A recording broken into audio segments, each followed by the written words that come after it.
ولایت نیوز میں آپ کا خیر مقدم ہے۔ وزیر اعظم نریندر مودی کا اعلان، افریقی یونین کو G20 کا مستقل رکن بننے کی دعوت دیں گے۔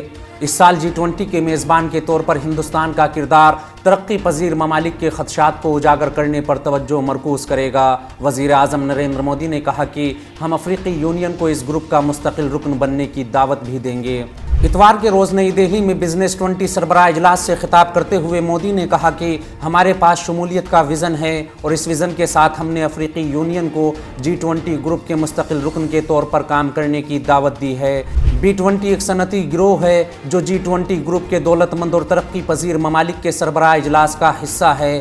G20 سربراہ اجلاس اگلے ماہ ہندوستانی دارالحکومت میں منعقد ہوگا۔ فی الحال ہندوستان میں جاری 3 روزہ بزنس 20 سربراہ اجلاس میں دنیا بھر سے صنعت اور پالیسی کے ماہرین اور رہبران لچکدار سپلائی چین کی تعمیر، ڈیجیٹل تبدیلی، ترقی پذیر ممالک کے قرض کے مسائل اور موسمیاتی تبدیل کے اہداف کو آگے بڑھانے جیسے موضوعات پر تبادلہ خیال کر رہے ہیں۔ منتظمین کا کہنا ہے کہ ان کی سفارشات G20 حکومتوں کے ساتھ شیئر کی جائیں گی۔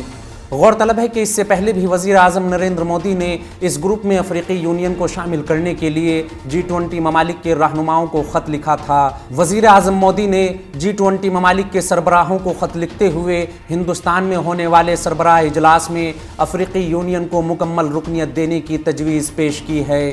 افریقی یونین میں 55 ممالک شامل ہیں، تاہم یہ پہلا موقع نہیں ہے کہ افریقی یونین کو G20 میں شامل کرنے کی بات کی گئی ہو۔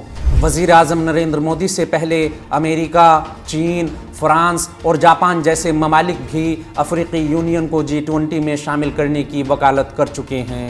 اس خبر میں فی الحال اتنا ہی۔ قومی، بین الاقوامی اور عالمی اسلام کی اہم خبروں سے باخبر رہنے کے لیے ولایت نیوز سے جڑے رہیے۔